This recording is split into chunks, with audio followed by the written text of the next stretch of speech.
Nação Nagô. Nação Nagô, ancestrais da nossa história. A luta do verdadeiro guerreiro quilombola, da guerrilha de Bocamos que se espalha, mata fora, não se esqueça.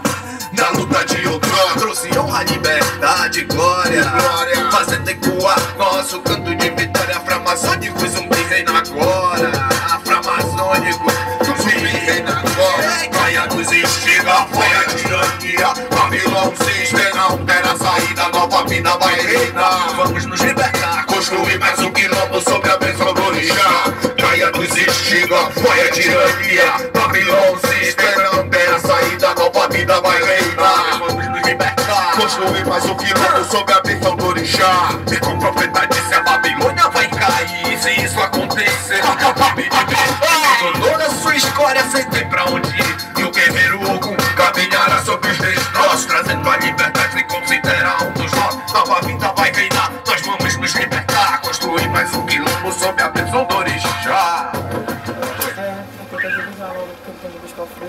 Logo as imagens, as fotos. Sexta-feira? Show de bola. Que hora? Quando vê isso? Agora não marca. Não marca, né, mano? Vamos montar, né? Você marca, o cara tá viajando aí.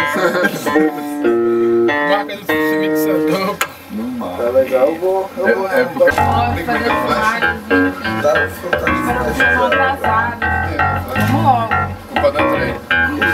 Ei, irmão, levanta a cabeça, pois tu é guerreiro. Guerreiro de verdade, como aquele que defendeu seus semelhantes em Palmares. Mas amares que vem para o bem.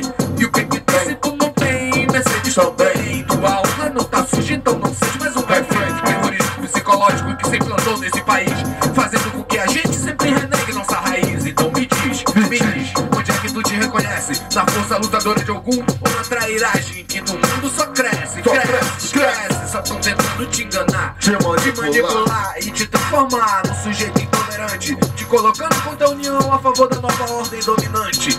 Se levante, se liberte, porque o preconceito é um mal que destrói pouco a pouco a nossa espécie. Mas que humanismo, escravizar a tua alma, descobre o teu inimigo maligno, que se avança da tua mente botando tudo a perder, impedindo que tu lute. Acorde, tenha uma atitude, venha lutar do nosso lado, pois só assim o exército da Babilônia será derrotado e esmagado pelas forças quilombolas. Chega no finalmente a hora de recontar a verdade. Chegou a hora.